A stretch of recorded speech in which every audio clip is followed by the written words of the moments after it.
ارشد ملک صاحب کہ یہ جو افغانستان میں ہمارا سیز فائر ہے، بتایا گیا ہے کہ ترکی، قطر، سعودی عرب ان ممالک نے درخواست کی تھی پاکستان سے، تو پاکستان نے ان کی درخواست پہ یہ سیز فائر کا اعلان کیا ہے عید کی وجہ سے۔ آپ کے خیال میں یہ عید کے بعد ختم ہو جائے گا یا برقرار رہے گا؟ بسم اللہ الرحمن الرحیم۔ حامد بھائی، میری ذاتی رائے یہ ہے کہ یقیناً یہ اسی وجہ سے سیز فائر ہوا ہے، ورنہ پاکستان اور ہماری پالیسی بڑی کلیئر تھی، انف از انف، اور ہم ان کو بالکل بھرپور جواب دے کے اپنا تسلسل رکھنا چاہ رہے تھے۔ ابھی میں ایک میری نظر سے بیان گزرا ہے اخوبند زادہ صاحب کا، ہیبت اللہ صاحب جو ہیں، انہوں نے عید کے موقع پہ یہ کہا ہے، اشارتاً کہا ہے کہ ہمیں جو ہم پہ اٹیک ہوئے ہیں اس سے کوئی اتنا خوف نہیں ہے۔ یہ خطرناک بات ہے، ورنہ میرا پہلا خیال یہ تھا کہ شاید اس میں تسلسل رہے، جنگ بندی رہے، بیکاز ان کو بہت زیادہ سبق سکھا دیا گیا ہے، اور ان کی لیبارٹریز، ان کی ڈرونز کا سیٹ اپ، ان کی جو ٹریننگ کیمپس تھے، پھر ایمونیشن ڈمپ تھے، تو ان کو بہت زیادہ نقصان پہنچا۔ پھر ایک عمومی رائے کے مطابق، جس میں احمد شاہ مسعود کے بیٹے بھی شامل ہیں، اب ایک اندرونی طور پہ بھی ایک تذبذب اور ایک تبدیلی کی طرف اشارے بھی مل رہے ہیں کہ اتنا زیادہ اپنا نقصان خود نہ کریں۔ تو میرے خیال میں یہ تھوڑا سا گیپ بڑھے گا، انلیس خدا نہ یعنی کہ آپ کے خیال میں یہ سیز فائر میں کچھ ایکسٹینشن بھی آئے گی انشاءاللہ۔ اچھا، اس میں ذرا یہ بھی بتائیں کہ ترکی کا اور قطر کا ان کا کیا انٹرسٹ ہے؟ دیکھیں، قطر جو ہے وہ ہمیشہ سے ایک سوئٹزرلینڈ کی سی کیفیت رکھتا ہے کہ وہ اپنے آپ کو اس طرح رکھتا ہے کہ میں جہاں پہ بھی کانفلکٹ ہو رہا ہو، خاص طور پہ افغانستان کے ساتھ ان کا بہت پرانا تعلق ہے، اور طالبان کے ساتھ ان کا بہت پرانا، ابھی بھی ان کی طالبان کی ایمبیسی قطر میں جی میں وہی بتانا چاہ رہا تھا، اور پھر پرانے بھی دفتر وہیں پہ تھے۔ تو قطر کا تو یہ، ٹرکی میرے خیال میں جغرافیائی لحاظ سے تھوڑا سا کیئرفل ہے کہ کہیں وہ خراسان والا جو چیپٹر ہے وہاں سے کوئی ہمارے علاقے کی طرف کوئی ایکسیس نہ مل جائے۔ اس کے علاوہ کوئی ایسا ڈائریکٹ انٹریکشن یا انٹرسٹ نہیں۔ اچھا، ترکی کو جو آئیسس ہے، داعش ہے، اس سے خطرہ ہے میرے خیال میں، بیکاز دیکھیں آئیسس کا جو ایجنڈا ہے وہ بین الاقوامی ہے، جبکہ طالبان، خواہ وہ پاکستانی ہو یا افغانی طالبان ہو، ان کا ایجنڈا لوکلائزڈ ہے۔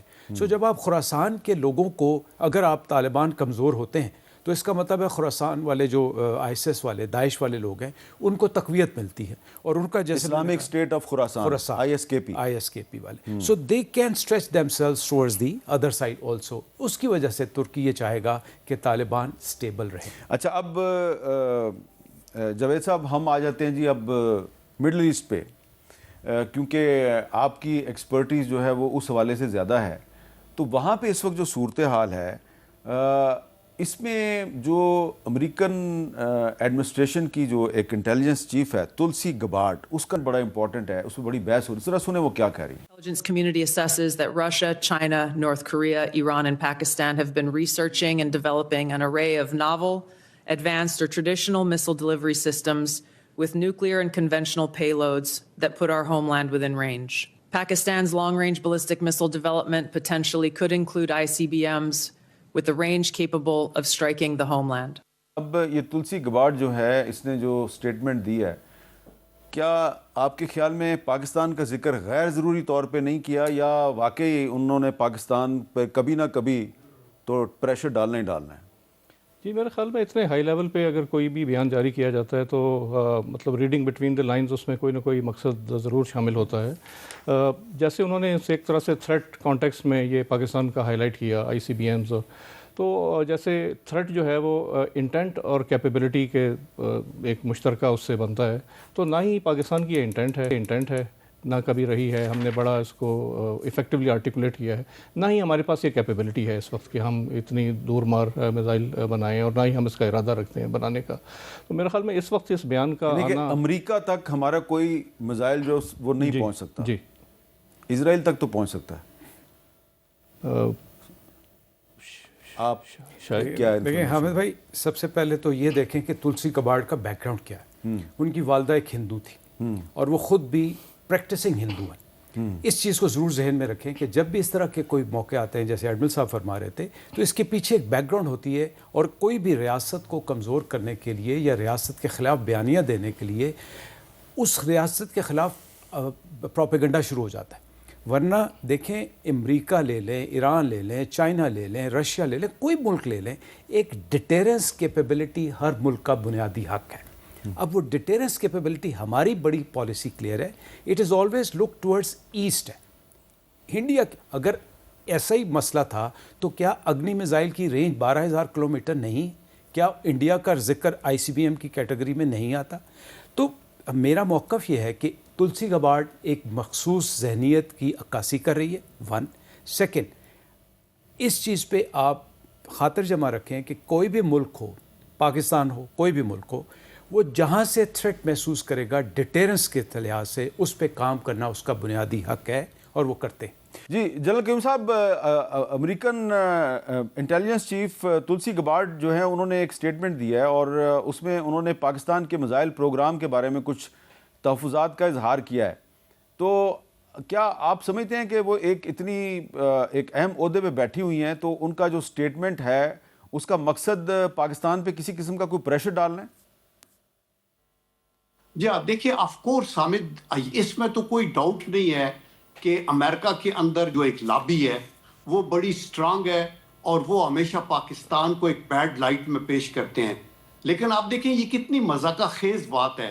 امریکہ کو نہ ایران سے کوئی خطرہ ہے نہ پاکستان سے کوئی خطرہ ہے، اور یہ کہنا کہ ان کے میزائل جو ہیں وہ امریکہ تک آ سکتے ہیں، دس از ایبسولوٹلی ایک ایسی چیز ہے کہ جس کے اوپر بالکل یقین نہیں کیا جا سکتا. اور یہ صرف آپ بالکل ٹھیک کہہ رہے ہیں کہ یہ ایک پریشر ٹیکٹکس ہے، لیکن ہمیں اپنا احتیاط ضرور کرنی ہے. ہمیں ہر لحاظ سے ان چیزوں کو سیریسلی لینا ہے، بیکاز اس طرح کی پروپیگنڈا کر کے ہی پاکستان کا جو نیوکلیئر ہے یہ تو ایک کانٹے کی طرح چبھتا ہے نا.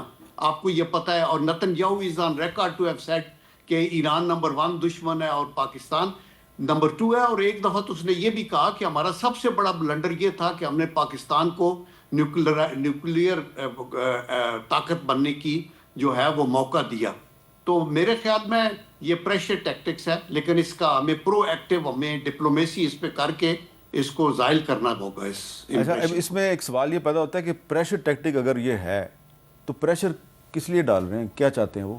دیکھیں 2 وجہ. ایک تو پریشر اس لیے ڈال رہے ہیں کہ اٹینشن ڈائیورٹ ہو. ویسے میں دیکھ رہا تھا جو آپ نے اسٹیٹمنٹ بھی دی، تلسی کافی گھبرائی ہوئی تھی کہ اس کے اوپر جو پریشر، جو کویسچن یس اور نو کہہ رہی تھی وہ بیچاری سے نہیں کیے جا رہے تھے، اس لیے کہ وہ یہ ماننے کو نہیں آ رہی تھی کہ میری انٹیلیجنس کمیٹی کی جو انپٹس ہیں وہ کیا صحیح بھی گئی ہیں یا نہیں گئی، یا ان کو کوئی خاطر خواہ جواب ٹرمپ کی طرف سے ملا یا نہیں.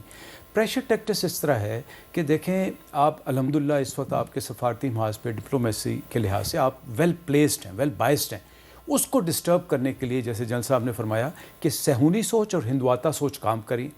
ہم صاحب، میں جب موقع ملا جانے کا ہندوستان میں اور جب ہم کانگریس کے لوگوں سے ملتے تھے، آپ یقین کریں کہ جو کانگریس کے یا سینیٹرز ہوتے تھے ان کے پیچھے جتنے سٹافرز تھے ان میں میجورٹی ہندوؤں کی ہوتی تھی.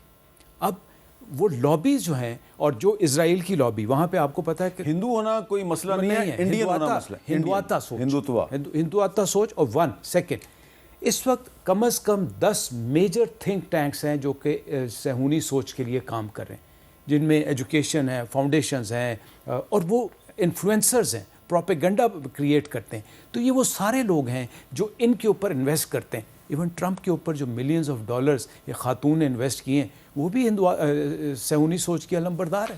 اچھا، اب اس میں ایران کے خلاف جنگ پہ جو امریکی کاؤنٹر ٹیررزم چیف ہے وہ انہوں نے استعفیٰ دے دیا ہے، اور جو کوئنٹ ہیں انہوں نے کیا ایک انکشاف کیا ہے، ایک دعویٰ کیا، ذرا سنیں وہ کیا کہہ رہے ہیں. Charlie Kirk was one of President Trump's closest advisors. The time I saw Charlie Kirk on this earth was in June, and he said, "Joe, stop us from getting into a war with Iran."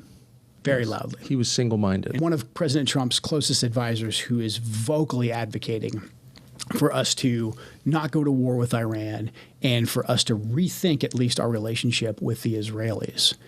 And then he's suddenly publicly assassinated, and we're not allowed to ask any questions about that. یہ الزام یہ لگا رہے ہیں کہ کرک جو قتل ہوا، جو بظاہر تو ٹرمپ کا حامی تھا لیکن وہ ایران کے خلاف جنگ کا مخالف تھا، اس کو خود ہی قتل کروا دیا انہوں نے. تو اگر انہوں نے خود ہی قتل کروا دیا تو اس کا مطلب یہ ہے کہ یہ جو اسرائیل نے ایران پر حملہ کیا یہ صرف اسرائیل کا حملہ تو نہیں ہے, تو امریکہ جو ہے وہ اس میں مکمل طور پہ شامل ہے. تو کیا امریکہ یہ چاہتا ہے کہ پاکستان بھی ایران کے خلاف جنگ کا حصہ بن جائے؟ جی یہ ان کی خواہش ضرور ہوگی, اور لیکن اس کو پبلکلی میرے خیال میں آرٹیکولیٹ نہیں کیا گیا اس طرح, اور پاکستان نے اپنے موقف کا بڑا کھل کر اظہار کیا ہے کہ وہ ایک نیوٹرل رہے گا اور اس کو معاملے کو مصالحتی کوششوں اس کی مدد سے ڈیفیوز کرنے کی کوشش کرے گا. جو کینٹ صاحب کا جو بیان ہے, وہ جو لیٹر ہے, اس میں وہ بڑا کلیئر لکھتے ہیں کہ یہ چونکہ اسرائیل کے کہنے پر یہ جنگ شروع کی گئی ہے تو وہ ایک مورل ڈائلما کے تحت انہوں نے یہ اپنا ریزگنیشن ٹینڈر کیا ہے